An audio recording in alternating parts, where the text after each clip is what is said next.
속칭 고발 사주 사건이라고 칭하는 공익 제보 사건과 관련해서 민주당이 또다시 목리를 부리면서 철저한 수사를 촉구한다고 우기며 우리 당 윤석열 후보를 공수처에 고발했다고 합니다.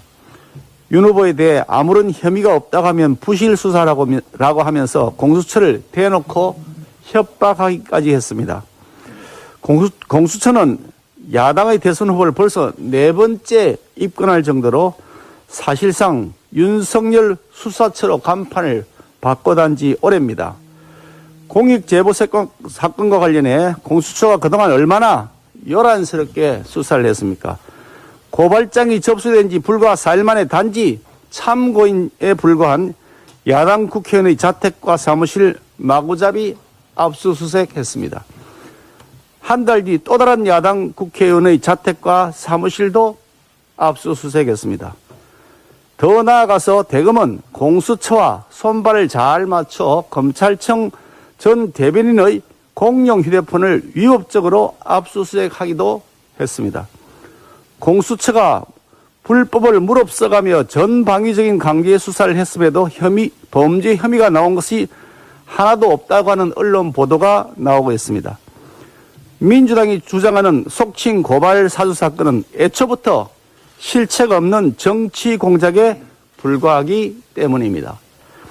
제보자라고 주장하는 조 씨와 민주당 출신 박지원 국정원장의 수상한 만남, 9월 2일은 우리 원장님이나 내가 원했던 날짜가 아니다 라는 발언, 공수처는 애초부터 공익신고자 절차를 다 준비해 나왔으니까 오자마자 해줄 수 있으니 빨리 좀 협조해달라고 했다는 발언 등 상식적이지 않은 조 씨의 발언에 관련해서도 의문점이 한두 가지가 아니었습니다. 반면에 공수처는 박지원 국정원장과 조 씨 등과 관련해서 야당이 고발했던 제보사주 의혹에 대해서는 전혀 수사 의지를 보이지 않고 있습니다. 야권 대선 주자를 올가매기 위해 사전에 치밀하게 계획된 덫이었다는 퍼즐이 맞추어지고 있는 것으로 판단됩니다. 상황이 이런데도 민주당이 윤 후보자를 공수처에 고발하겠다고 나선 것은 어떻게든 꺼진 불씨를 다시 지펴서 대통령 선거 때까지 끌고 가겠다는 불순한 의도로 보입니다.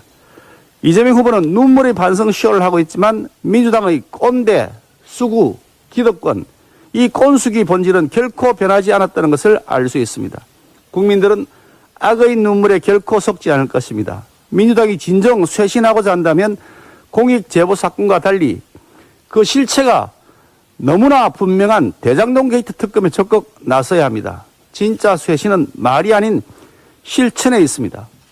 그럼에도 민주당은 말로만 특검 도입 운운하고 있고 행동으로는 전혀 실천에 나서지 않고 뒤로 숨고 꽁무니만 빼고 있습니다. 공수처에도 경고합니다.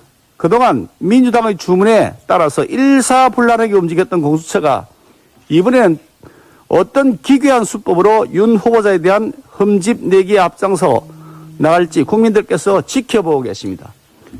위법을 일삼는 경거망동에 대해 엄중한 책임 충응이 따를 것이라는 점을 경고합니다.